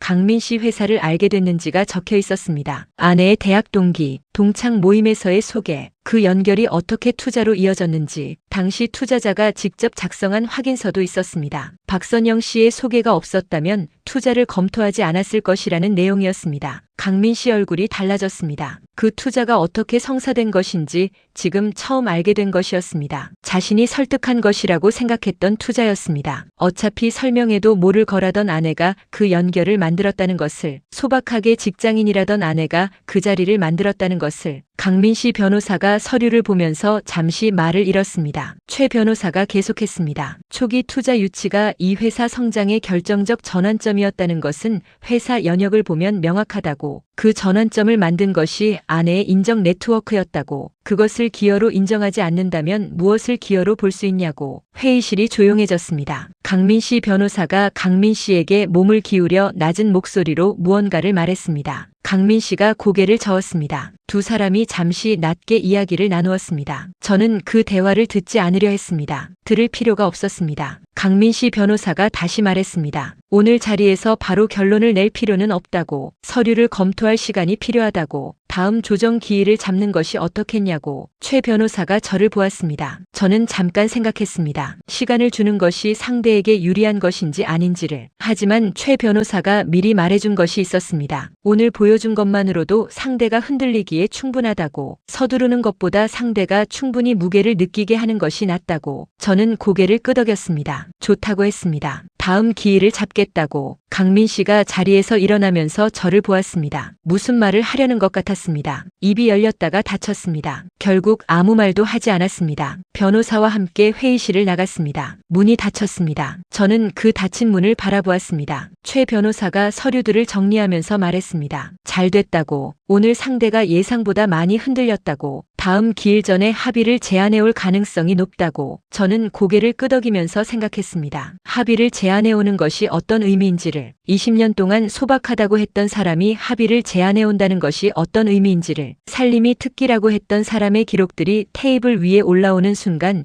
그 여유로운 표정이 어떻게 달라지는지를 오늘 확인했습니다. 그런데 저는 아직 마지막 서류를 꺼내지 않았습니다. 다음 기일을 위해 남겨둔 것이 있었습니다. 강민 씨가 가장 예상하지 못할 것, 합의를 제안해 오더라도 그것이 충분하지 않다면 꺼낼 것, 그것이 테이블 위에 올라오는 순간 이 이혼의 결론이 완전히 달라질 것이었습니다. 여러분이라면 그 마지막 서류가 무엇일 것 같으십니까? 저는 서류 가방을 닫으면서 조용히 생각했습니다. 아직 끝나지 않았습니다. 하지만 방향은 정해졌습니다. 20년을 준비해온 사람이 마지막에 서 있는 것이 어떤 모습인지 이제 보여줄 시간이 다가오고 있었습니다. S13 남편의 반격. 예상대로였습니다. 첫 번째 조정 기일이 끝나고 열흘이 지났을 때 강민 씨 변호사로부터 연락이 왔습니다. 최 변호사에게 온 연락이었습니다. 합의를 논의하고 싶다고, 조건을 다시 검토해보겠다고 최 변호사가 저에게 전화로 알려주면서 말했습니다. 예상보다 빨리 움직였다고, 그만큼 흔들렸다는 뜻이라고. 저는 알겠다고 했습니다. 하지만 서두르지 않았습니다. 상대가 흔들렸을 때 빨리 움직이는 것이 유리한 경우도 있고 기다리는 것이 유리한 경우도 있습니다. 최 변호사와 논의했습니다. 이 경우는 기다리는 것이 나았습니다. 상대가 충분히 생각할 시간을 주는 것이 오히려 우리 쪽에 유리했습니다. 생각하면 할수록 불리한 것이 자신들이라는 것을 알게 될 테니까요. 두 번째 조정 기일은 첫 번째로부터 3주 후였습니다. 그 3주 동안 강민 씨가 한 번 문자를 보냈습니다. 저에게 직접 보낸 문자였습니다. 짧았습니다. 한 번 만나서 이야기할 수 있겠냐고. 변호사 없이 둘이서. 저는 최 변호사에게 물었습니다. 만나도 되냐고. 최 변호사가 말했습니다. 만나는 것은 괜찮지만 어떤 합의도 그 자리에서 하면 안 된다고. 듣기만 하고 오라고. 저는 만나겠다고 했습니다. 장소는 집 근처 카페였습니다. 평일 오후였습니다. 강민 씨가 먼저 와 있었습니다. 테이블 앞에 앉아 커피를 마시고 있었습니다. 저를 보면서 일어나지 않았습니다. 예전 같으면 그것이 당연한 것이었겠지만 지금은 달랐습니다. 그 작은 것이 지금 자신의 처지를 보여주는 것 같았습니다. 저는 앉았습니다. 강민 씨가 먼저 말했습니다. 많이 준비했더라고. 몰랐다고. 목소리가 평소와 달랐습니다. 낮았습니다. 저는 아무 말도 하지 않았습니다. 강민 씨가 계속했습니다. 조건을 더 올릴 수 있다고. 처음 제시한 것보다 많이 올리겠다고. 숫자를 말했습니다. 첫 번째 조건보다 2배 가까운 숫자였습니다. 저는 그 숫자를 들으면서 표정을 유지했습니다. 그 숫자가 충분한지 아닌지는 최 변호사와 이야기할 문제였습니다. 강민 씨가 잠깐 멈추었다가 말했습니다. 대신 한 가지를 부탁하고 싶다고. 저는 기다렸습니다. 강민 씨가 말했습니다. 그 서류들을 더 이상 꺼내지 말아달라고. 회사 관련 것들, 투자 유치 관련 것들, 그것이 외부에 알려지면 회사에 영향이 생길 수 있다고. 직원들이 있고 거래처가 있다고. 그 사람들한테는 죄가 없지 않냐고. 저는 그 말을 들으면서 강민 씨를 보았습니다. 직원들 이야기가 나왔습니다. 거래처 이야기가 나왔습니다. 그 사람들한테는 죄가 없다는 말도 나왔습니다. 하지만 그 말들 안에 저에 대한 미안함은 없었습니다. 20년 동안 무시해온 것에 대한 사과가 없었습니다. 뺨을 맞은 것이 아니었습니다. 말로 무시당한 것이었지만 그것이 20년 동안 쌓이면 뺨보다 깊은 상처가 됩니다. 그 상처에 대한 말이 없었습니다. 저는 생각해보겠다고 했습니다. 그리고 자리에서 일어났습니다. 강민 씨가 불렀습니다. 선영아라고. 오랜만에 듣는 이름이었습니다. 강민 씨가 제 이름을 부른 것이 얼마 만인지 기억나지 않았습니다. 집사람, 이 사람, 선영이 엄마. 그런 호칭으로 불린 시간이 길었습니다. 박선영이라는 이름이 그 입에서 나오는 것이 어색하게 느껴졌습니다. 저는 돌아보지 않고 나왔습니다. 최 변호사에게 그 자리에서 오간 이야기를 전했습니다. 최 변호사가 말했습니다. 올린 숫자도 아직 부족하다고. 그리고 한 가지를 짚었습니다. 상대가 서류를 더 꺼내지 말아달라고 했다는 것은 아직 꺼내지 않은 것이 있다는 것을 감지했다는 뜻이라고. 그 감지가 맞다고. 다음 기일에 마지막 서류를 꺼낼 준비를 해야 한다고. 두 번째 조정 기일이 됐습니다. 이번에는 강민 씨 표정이 달랐습니다. 첫 번째 기일의 여유로움은 완전히 사라졌습니다. 대신 단단하게 준비된 표정이 있었습니다. 3주 동안 변호사와 충분히 대비책을 세워온 것이 보였습니다. 강민 씨 변호사가 먼저 새로운 서류를 꺼냈습니다. 이번에는 상대가 공격적으로 나왔습니다. 서류의 내용은 저에 관한 것이었습니다. 혼인 기간 동안 아내가 직장을 다니면서 자녀 양육을 외조부모에게 위탁한 것, 야근 없이 칼퇴근을 고집해 직장 내 평가가 낮았던 것, 가정보다 재테크에 집중했다는 정황, 그것들이 나열되어 있었습니다. 저는 그 서류를 받아들고 읽었습니다. 사실인 것도 있었고 사실이 아닌 것도 있었습니다. 칼퇴근을 한 것은 사실이었습니다. 하지만 그 이유가 재테크 때문이 아니라 아이들 때문이었다는 것은 서류에 없었습니다. 아이들을 어머니께 맡긴 것도 사실이었습니다. 하지만 그것이 무책임한 양육이 아니라 생계를 위한 불가피한 선택이었다는 것도 서류에 없었습니다. 강민 씨 변호사가 말했습니다. 아내가 가정보다 개인 자산 축적에 더 관심을 뒀다는 것이 이 자료들로 확인된다고. 그것이 혼인 파탄의 원인 중 하나로 볼 수 있다고. 저는 그 말을 들으면서 최 변호사를 보았습니다. 최 변호사가 조용히 고개를 끄덕였습니다. 준비됐냐는 눈빛이었습니다. 저는 고개를 끄덕였습니다. 마지막 서류를 꺼낼 시간이 됐습니다. 강민 씨 변호사의 반격이 오히려 그 서류를 꺼내기에 가장 적절한 순간을 만들어줬습니다. 가정보다 개인 자산 축적에 관심을 뒀다는 말. 그 말이 마지막 서류 앞에서 어떻게 무너지는지를 이제 보여줄 차례였습니다. 강민 씨는 아직 몰랐습니다. 그 개인 자산이 어디에 있는지를, 그리고 그것이 얼마인지를, 그리고 가장 중요한 것, 그 자산의 일부가 어떤 이름으로 어디에 묶여 있는지를. S14 선영의 마지막 서류. 최 변호사가 서류 가방에 손을 넣었습니다. 회의실이 조용했습니다. 강민 씨 변호사가 방금 꺼낸 서류들이 테이블 위에 있었습니다. 아내가 가정보다 개인 자산 축적에 관심을 뒀다는 내용이 담긴 서류들. 강민 씨는 그 서류들을 꺼내면서 처음으로 공격적인 자세를 취했습니다. 이쪽이 흔들릴 것이라고 생각하는 것 같았습니다. 아내의 약점을 건드렸다고 생각하는 것 같았습니다. 하지만 그 서류들이 오히려 마지막 패를 꺼낼 타이밍을 만들어줬습니다. 최 변호사가 봉투 하나를 꺼냈습니다. 두껍지 않았습니다. 서류 몇 장이 전부인 것 같았습니다. 강민 씨 변호사가 그 봉투를 보았습니다. 크게 신경 쓰는 기색이 없었습니다. 이미 충분히 준비했다는 자신감이 있는 사람의 표정이었습니다. 최 변호사가 봉투를 열었습니다. 그리고 서류를 테이블 위에 올려놓았습니다. 강민 씨 변호사가 그것을 집어들었습니다. 첫 줄을 읽었습니다. 그리고 멈췄습니다. 다시 읽었습니다. 첫 줄만 3번을 읽는 것이 보였습니다. 그리고 천천히 두 번째 줄로 넘어갔습니다. 강민 씨가 변호사 얼굴을 보았습니다. 변호사 표정이 달라지고 있다는 것을 강민 씨도 느끼는 것 같았습니다. 강민 씨가 몸을 기울여 서류를 보려 했습니다. 변호사가 서류를 강민 씨 쪽으로 밀었습니다. 강민 씨가 서류를 읽었습니다. 그리고 멈췄습니다. 저는 그 순간 강민 씨 얼굴을 보았습니다. 읽는 것을 멈추고 저를 보았습니다. 그리고 다시 서류를 보았습니다. 그 눈의 움직임이 무엇을 의미하는지 알았습니다. 믿기지 않아서 다시 확인하는 것이었습니다. 서류의 내용은 2가지였습니다. 첫 번째는 신탁계약서였습니다. 저의 이름으로 된 신탁계약, 수익자는 2아이였습니다. 제가 20년 동안 따로 모아온 자산 중 일부를 아이들 명의 신탁으로 묶어둔 것이었습니다. 그 금액이 적혀 있었습니다. 강민 씨가 제시한 재산 분할 총액보다 큰 숫자였습니다. 가정보다 개인 자산 축적에 관심을 뒀다던 아내가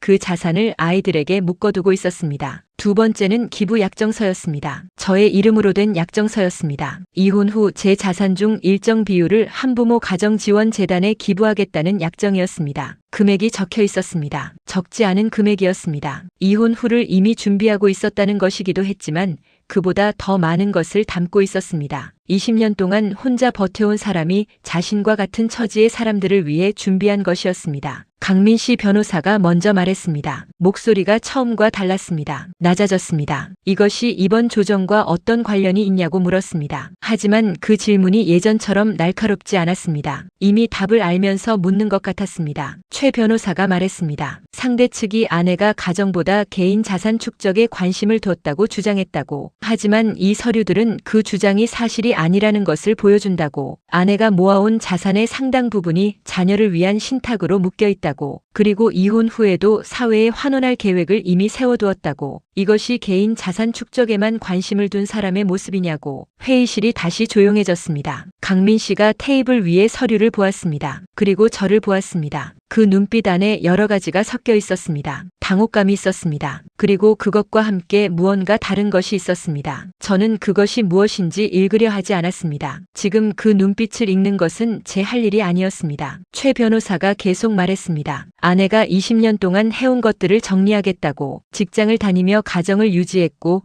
남편 창업을 재정적으로 지원했고 핵심 투자 유치를 연결했고 그 과정에서 개인 자산도 형성했으며 그 자산의 상당 부분을 자녀와 사회를 위해 준비해 두었다고. 이것이 이 결혼 안에서 아내가 해온 것이라고. 남편이 제시한 조건은 이 기여의 절반도 반영하지 못한다고. 강민 씨 변호사가 강민 씨에게 몸을 기울였습니다. 두 사람이 낮은 목소리로 이야기를 나누었습니다. 짧지 않은 시간이었습니다. 저는 그 시간 동안 테이블 위에 서류들을 보았습니다. 20년이 종이 위에 있었습니다. 날짜와 숫자로 계약서와 약정서로. 그것들이 테이블 위에 펼쳐진 채 이 자리를 채우고 있었습니다. 강민 씨 변호사가 말했습니다. 오늘 자리에서 최종 결론을 내리기 어렵다고. 의뢰인과 충분히 협의한 후 연락을 드리겠다고. 최 변호사가 말했습니다. 일주일 드리겠다고. 그 안에 연락이 없으면 법원 정식 소송으로 넘어가겠다고. 강민 씨 변호사가 고개를 끄덕였습니다. 자리가 파했습니다. 강민 씨가 일어나면서 서류들을 한 번 더 보았습니다. 신탁 계약서를 보았습니다. 수익자 이름이 적힌 줄을 보았습니다. 두 아이의 이름이었습니다. 강민 씨가 그 이름을 보는 순간 잠깐 멈췄습니다. 무언가가 얼굴을 스쳤습니다. 저는 그것이 무엇인지 알았습니다. 후회였습니다. 하지만 지금의 저에게 그 후회가 닿지 않았습니다. 너무 늦었기 때문이 아니었습니다. 그 후회가 진심인지 아닌지를 아직 알 수 없었기 때문이었습니다. 강민 씨가 나갔습니다. 문이 닫혔습니다. 최 변호사가 서류들을 정리하면서 말했습니다. 일주일 안에 연락이 올 것이라고, 이번에는 조건이 달라질 것이라고. 저는 고개를 끄덕이면서 창밖을 보았습니다. 오후 햇살이 낮아져 있었습니다. 처음 이 자리에 들어올 때보다 빛의 각도가 달라져 있었습니다. 시간이 지난 것이었습니다. 오늘 하루만의 이야기가 아니었습니다. 20년이 지난 것이었습니다. 그 20년이 오늘 이 자리에서 마침내 제 무게를 찾은 것 같았습니다. 여러분이라면 그 자리에서 무엇을 느끼셨겠습니까? 저는 홀가분했습니다. 통쾌했냐고 물으신다면 통쾌함보다는 홀가분함이 더 정확했습니다. 오래 들고 있던 것을 내려놓은 사람의 감각이었습니다. 그것이 분노였는지 억울함이었는지 슬픔이었는지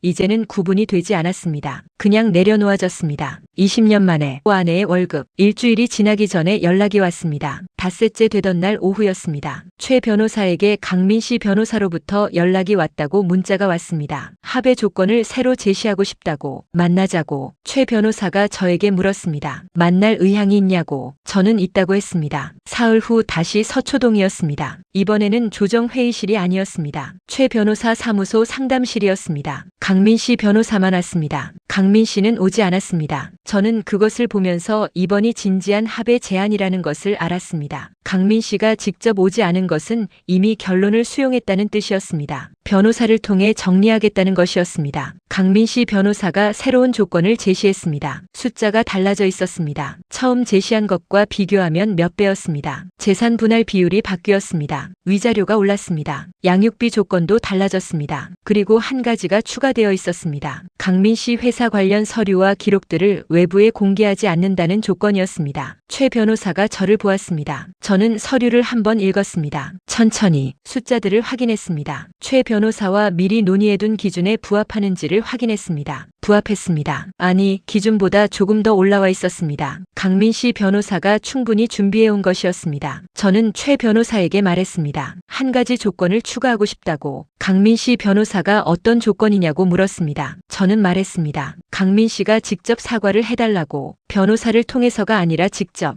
어떤 서류도 필요 없었습니다. 법적인 효력이 있는 것도 아니었습니다. 그냥 말로 하는 사과. 20년 동안 무시해온 것에 대한, 소박하다고 했던 것에 대한, 어차피 모를 거라고 했던 것에 대한, 살림이 특기라고 했던 것에 대한. 강민 씨 변호사가 잠시 생각했습니다. 그리고 전달하겠다고 했습니다. 이틀 후 강민 씨에게 문자가 왔습니다. 미안했다고, 잘못했다고. 그것이 전부였습니다. 길지 않았습니다. 화려하지 않았습니다. 하지만 저는 그 문자를 오래 보았습니다. 20년 동안 한 번도 오지 않았던 말이었습니다. 늦었다는 것을 알았습니다. 이 말이 20년 전에 왔어야 했다는 것도 알았습니다. 하지만 오지 않은 것보다는 나았습니다. 그것으로 충분했습니다. 합의서에 서명했습니다. 최 변호사 사무소에서였습니다. 서류에 도장을 찍는 순간 저는 아무 감정도 느끼지 않으려 했습니다. 하지만 펜을 내려놓는 순간 손끝이 조금 떨렸습니다. 감추려 했지만 감추어지지 않았습니다. 최 변호사가 보았는지 모르겠습니다. 보았어도 말하지 않았습니다. 집으로 돌아왔습니다. 아이들이 어머니 댁에서 돌아와 있었습니다. 첫째가 오늘 어땠냐고 물었습니다. 저는 잘 됐다고 했습니다. 첫째가 더 묻지 않았습니다. 16살이었습니다. 집안에 무슨 일이 있다는 것을 알 나이였습니다. 하지만 물어보지 않는 것을 선택한 것이었습니다. 저는 그 선택이 고마웠습니다. 저녁을 만들었습니다. 세 사람 밥을 차렸습니다. 아이들과 함께 앉아 먹었습니다. 강민 씨가 없는 밥상이었습니다. 낯설었습니다. 하지만 나쁘지 않았습니다. 아이들이 이야기를 했습니다. 오늘 학교에서 있었던 일, 친구 이야기, 먹고 싶은 것들. 저는 그 이야기들을 들으면서 밥을 먹었습니다. 앉아서, 서두르지 않고, 서서 먹지 않아도 되는 밥상이었습니다. 그날 밤 아이들이 잠든 후 저는 오래된 노트를 꺼냈습니다. 20년치 가계부였습니다. 첫 페이지를 펼쳤습니다. 결혼 첫 해의 날짜가 있었습니다. 작은 글씨로 빼곡하게 적힌 숫자들이 있었습니다. 저는 그것을 처음부터 끝까지 넘겼습니다. 한 장씩 천천히. 거기에 제 20년이 있었습니다. 새벽 5시 반의 날들이 있었습니다. 서서 먹은 밥들이 있었습니다. 무시하는 말들을 웃으며 들어야 했던 날들이 있었습니다. 강민 씨 회사 통장으로 들어간 돈들이 있었습니다. 아이들 학원비가 있었습니다. 어머니께 드린 용돈이 있었습니다. 주식 매입 내역이 있었습니다. 오피스텔 대출 상환 기록이 있었습니다. 신탁 계약 날짜가 있었습니다. 모두 있었습니다. 한 줄도 빠지지 않았습니다. 야무진 사람의 기록이었습니다. 손해보는 것처럼 살아온 사람의 기록이었습니다. 그리고 마지막에 서 있는 사람의 기록이었습니다. 저는 그 노트를 덮었습니다. 그리고 책상 서랍에 넣었습니다. 버리지 않았습니다. 이것은 버릴 수 없었습니다. 제 20년이었으니까요. 힘들었던 것도 억울했던 것도 준비했던 것도 모두 담긴 20년이었으니까요.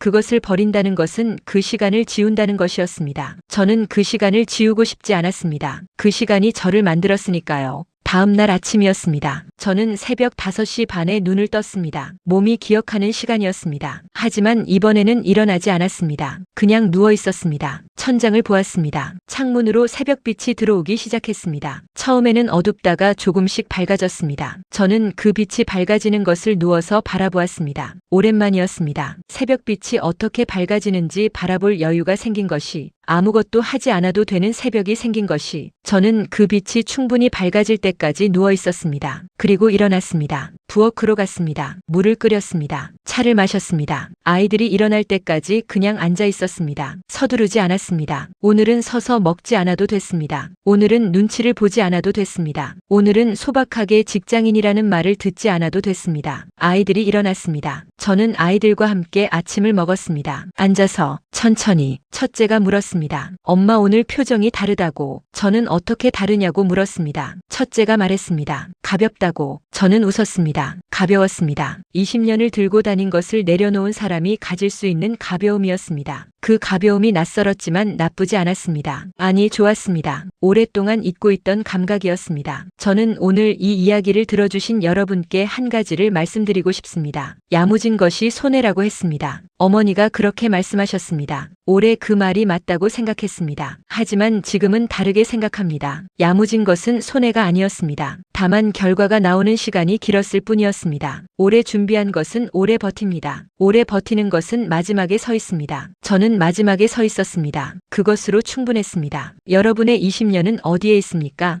여러분이 야무지게 쌓아온 것들은 지금 어디에 있습니까? 그것이 아직 빛을 발하지 못하고 있다면 아직 때가 오지 않은 것입니다. 포기하지 마십시오. 마지막에 서 있는 사람이 누구인지는 아직 정해지지 않았습니다. 지금까지 스테이온기 채널이었습니다. 구독과 좋아요, 알람 설정으로 응원해주세요.